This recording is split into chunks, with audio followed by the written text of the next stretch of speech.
So good to be with you guys online. Just excited and just thank you, Anita, for that.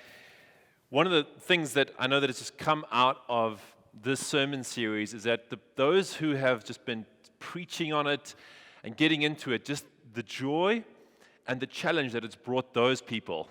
All right, and just the fact that when John said to me, "Listen, Ryan, I want you to do faithfulness," I was like, whew, I know that one's going to be a tough one, and it's been amazing because I've been able to dig deep and learn so much, and it's hit me hard in the heart. And it's just a reminder, guys, that don't leave the heavy lifting for the preachers. Get into that word, just like Anita said, get into it and learn from it. And just you don't even have to read only the word. You can read additional books to help you teach you about it, and just really get into it. It'll change your life. It'll change who you are as God works on your heart. All right. So in preparing for this sermon and looking at the particular part of the fruit, faithfulness, I was reading about the Galatians because that's where we find this scripture, right? Galatians 5. And just learning a bit about why this book was written. And we'll get into that a little bit later. But as an anchor, what I want us to do is to just define faithfulness, because that'll set us up for how Paul was feeling when he was writing to the Galatians. So the definition of faithfulness or loyalty, courage, is defined as to be utterly reliable and true to your word. Okay, now it's opposite. So the opposite of faithfulness, just to give you guys a little bit of a help here, is an opportunist or a friend only in good times, a fair weather friend. Okay, and then it's counterfeit, meaning you're pretending to have faithfulness is to be loving but not truthful, so that you're never willing to confront or to challenge. Okay, now just reading this makes me scared, because when I read this definition, I think of all the times that I have been unfaithful, and particularly one moment in my life where there was a friend who was going through a really tough time. I had very few words to say to him, and ultimately I didn't connect enough with him. I wasn't faithful to him when he needed that faithfulness, and ultimately that friendship broke down. And so, guys, if you know of people who are going through tough times, remain faithful to them as friends, even if it doesn't. You don't even have to know what to say.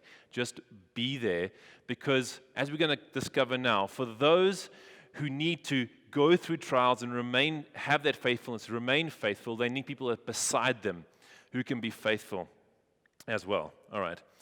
But if we just look through the Bible and we look through just trying to find examples of those who were faithful, if you look at the Old Testament, there's the prophets, right? Now, the prophets kind of are one of the best examples of faithfulness. Now, they were these guys who were given a word by God to go and tell the Israelites, and it's usually because the Israelites were being unfaithful.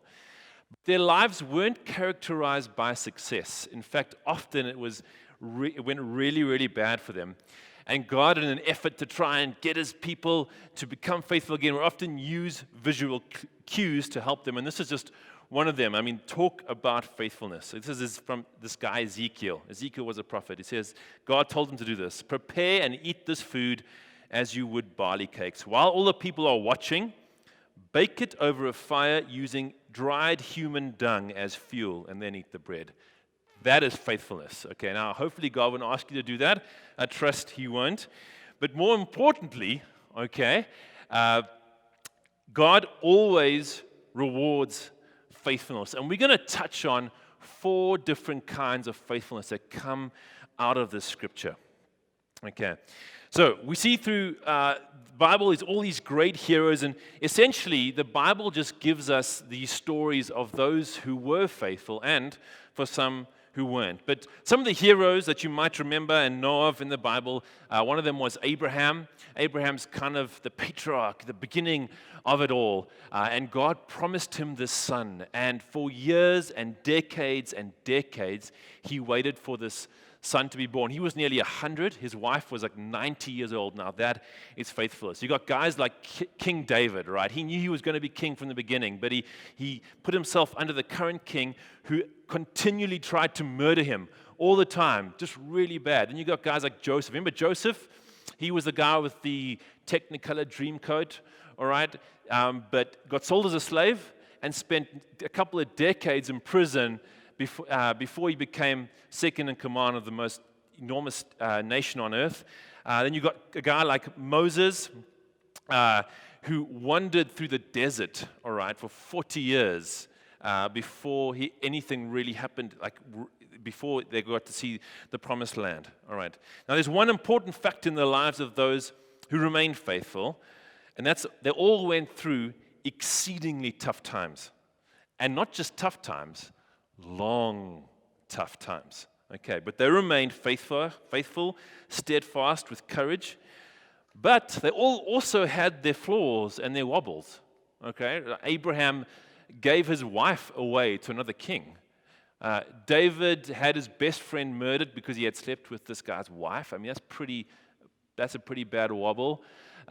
Joseph was exceptionally prideful, and it was one of the reasons why his family were like, we've had enough of this guy. He thinks he's too big for his shoes, and they gave him away to slave traders. And then you've got Moses, who he just didn't always rely on God and had a terrible kind of temper on him, which wasn't great either. So they all had their wobbles. But eventually they pulled through, right? Their faithfulness in God got them to the end. God got them there. They were able to get to the promised land and get to the position that God had waiting for them. And I also when I was thinking about this, I was wondering how many people didn't push through? How many didn't have the stamina who didn't make the Bible? And we know that happened because the Israelites were always unfaithful, right? But God wasn't unfaithful. As Anita said, God was always faithful. So while we are just going through some of this sermon here, this work, I want you to think about this one question, which is, how are you handling your current tough scenario? We're always going through something, right? How are you handling that? And how are you being faithful in that season? And we're going to get to that a little bit in the next few minutes. I've been rereading an amazing, amazing book. I would highly recommend it. I reread it because it's just really touched me the first time. And it's essentially around how faithfulness to hospitality can bring people to Jesus. But it also includes the author's conversion story. And the reason why I really love this story is because I feel like there's a part of our church which is so like this story. And I'm going to get to it now. We've got some real faithfulness in this church, some really good stuff. And it's beautiful. But the author of this book, her name is Rosa Butterfield, and she was a professor at this really big American university called Syracuse. She was someone who struggled with her sexual identity, but she wrote articles in an angry way against kind of the American Christianity. She often received a lot of fan mail because people liked the articles that she wrote. Anyway, the one day she got this letter in her inbox. She picked it up and it was from this pastor. And he wasn't angry. He just asked her a bunch of questions about God. And she thought, well, maybe I should engage this guy.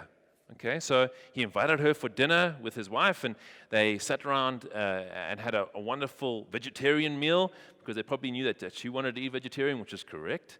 And they prayed for her, and they simply got to know each other. And over a couple of months, they became genuine friends. They would check up on her if she hadn't just spoken to them in a while, or if she had missed an invitation, they'd give her a call.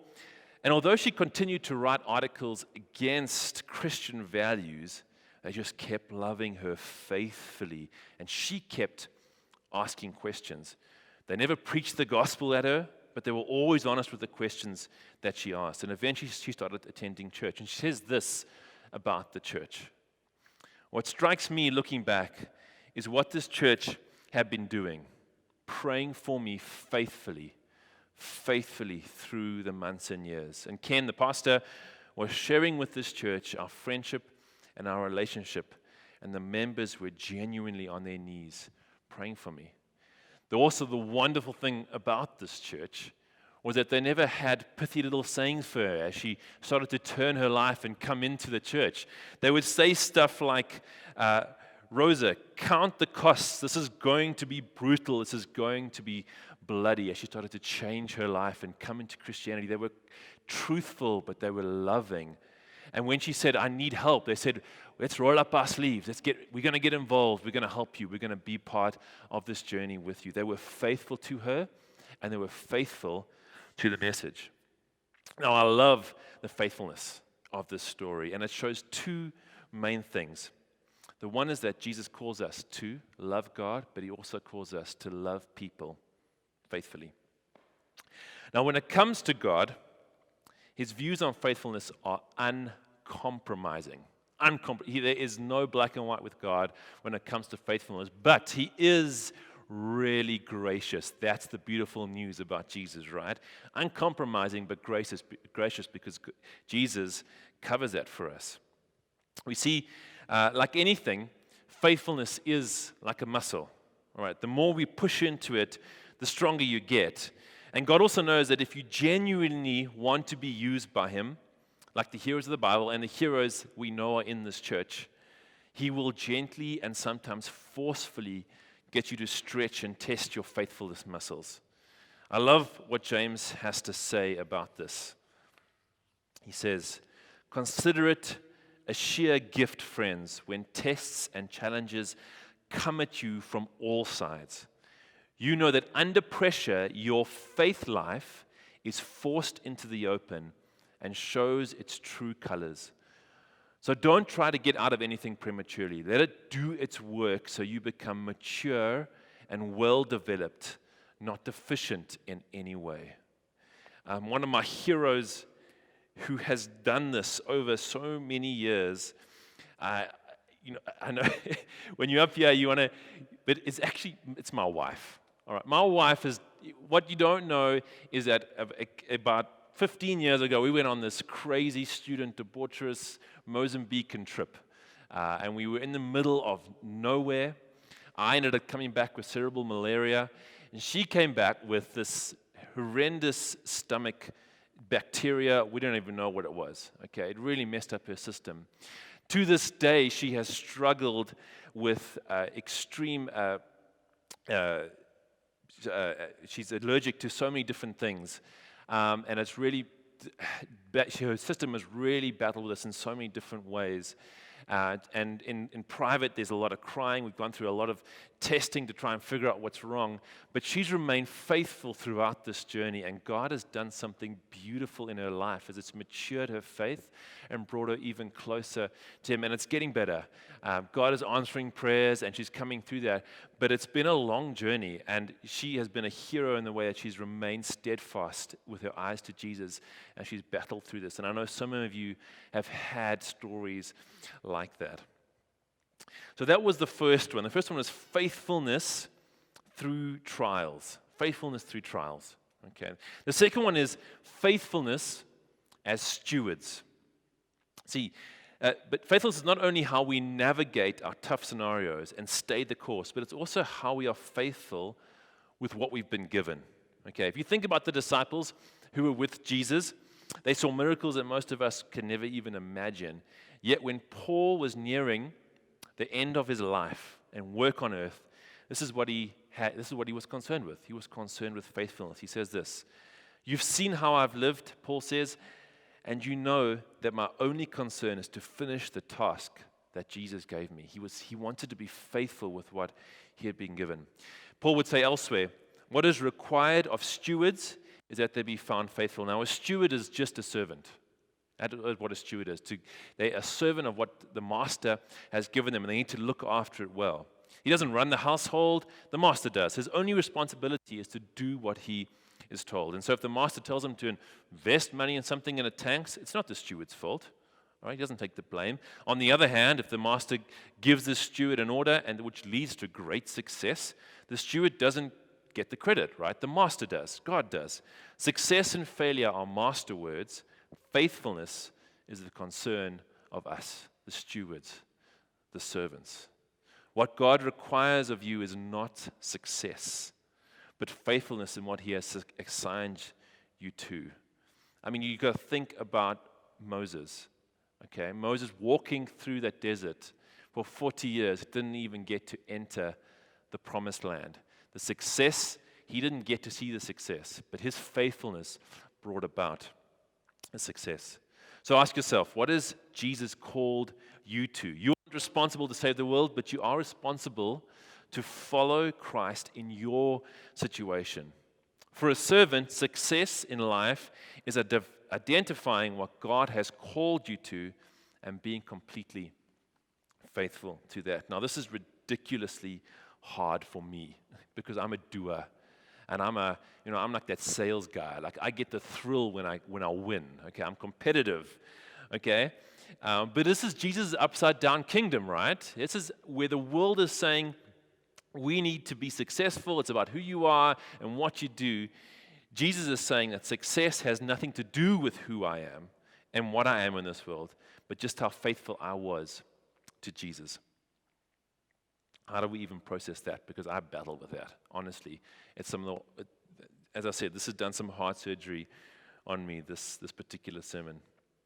Okay, but the thing is that kind of goes through my mind when I think about this and just being faithful is that I know for a fact that when I get to heaven and Jesus is walking me around and showing me different stuff and I'm really enjoying it, I know those who are being most honored is going to be that gogo who looked after those dozen children for 20 years on her own salary with no one even knowing about it. It's going to be those faithful neighbors who love the people around them, right? You loved your neighbors. You brought them in and you loved them unconditionally, no matter how you treated them, okay? It's going to be those kind of people who are honored the most, those who are faithful. And God can do more with one act of faithfulness than I could ever achieve in 10,000 lifetimes on my own, using my own strength.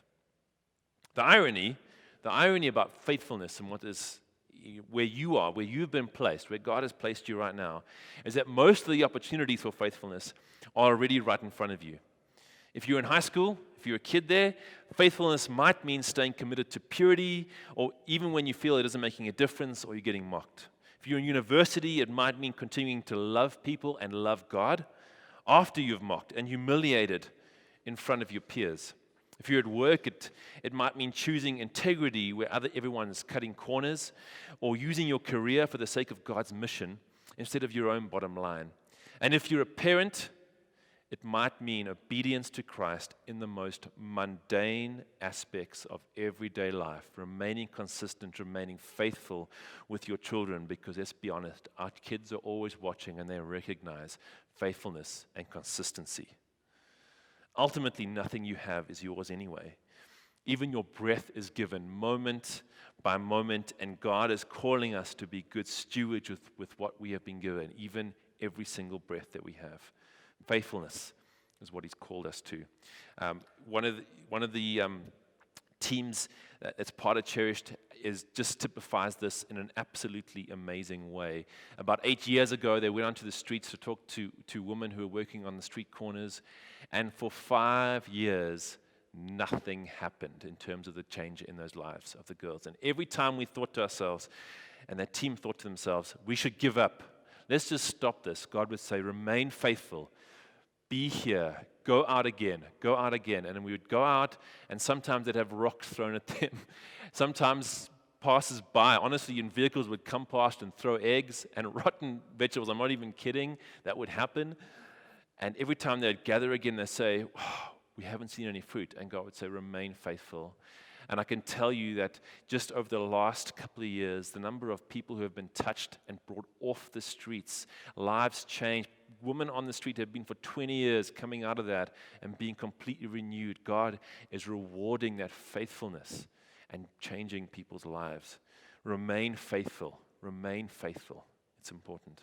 So that was the second one. The first one, remember, was faithfulness through trials. The second one was faithfulness as a steward. The third one is faithfulness to the gospel. So now we go back to the Galatians and to why this book was written. This is one of the rare books where you can feel Paul's righteous anger. Now, most of the books that Paul writes, he starts by saying, hey guys, this is who I am. I just want to thank you for who you are. You guys are so good. I thank Jesus for all that you've done and well done and blah, blah, blah. Not this one. Not this one. He starts off by saying, hey, this is me and I have the authority to speak to you. And then he says this, I'm shocked that you are turning away so soon from God. This is the second paragraph. This is like the email that he did not wait until the morning to send. He just typed this one out and pushed go without having thought about it. He goes, I'm shocked that you are turning away so soon from God. Who called you? He called you to himself through the loving mercy of Christ. You are following a different way that pretends to be the good news, but it is not the good news at all. You are being fooled by those who deliberately twist the truth concerning Christ. See, why is he so tough on them?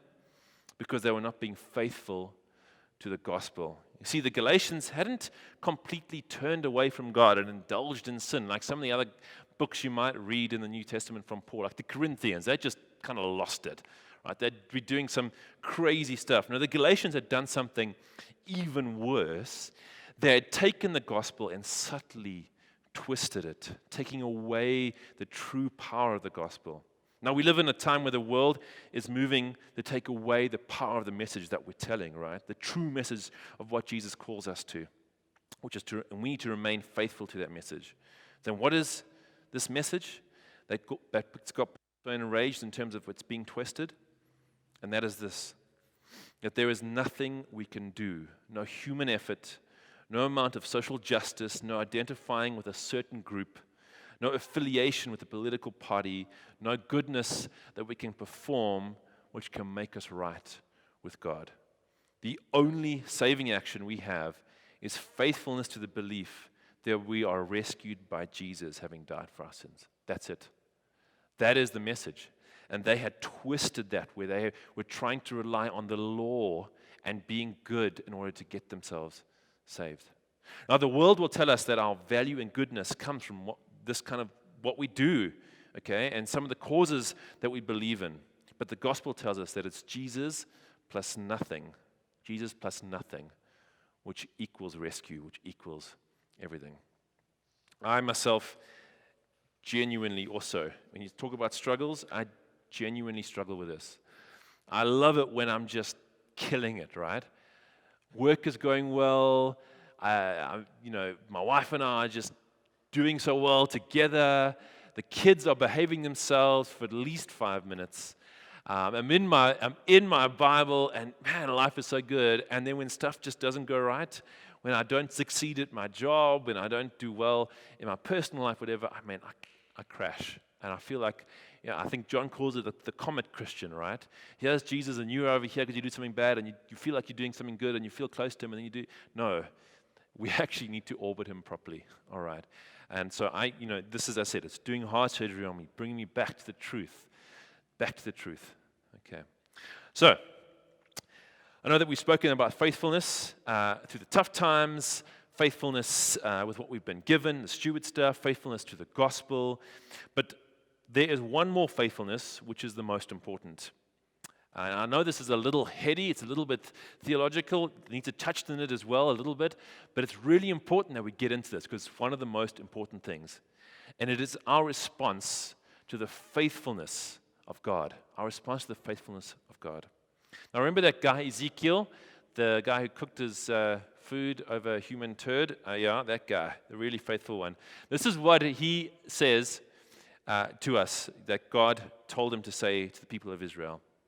He said this, I'm not doing this for you, Israel. I'm doing it for me. This is God speaking. I'm not doing it for you, Israel. I'm doing it for me, to save my character, to save God's character, my holy name, which you've blackened in every country. Okay, I'm going to put my great and holy name on display. Then the nations will realize who I really am, that I am God. And I will pour pure water over you and scrub you clean. And I'll give you a new heart. I'll put a new spirit in you. I'll remove the stone heart from your body and replace it with a heart that's God-willed, not self-willed.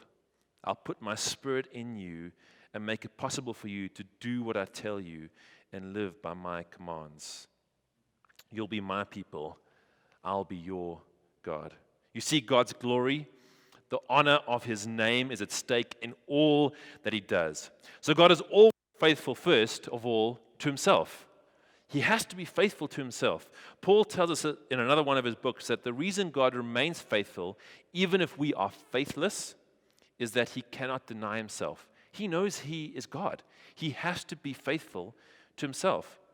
For God to be unfaithful, even in the face of our many sins, is completely impossible. This is the reason for our hope, because we have a faith for God, the hope of every blessing we could ever know. And from this hope comes every display of God's glory and greatness and grace. On this we can depend completely for him to fulfill every single promise he ever made. It is the foundation of the gospel and the root of the rescue won for everyone who has sinned in Jesus Christ. So why is this such good news for us when it comes to the fruit of the Spirit? Because when we are given the Spirit, when we believe in the gospel, God ensures we will remain faithful to the end because his Spirit is in us. That faithful Spirit is in us, and he cannot be unfaithful to himself.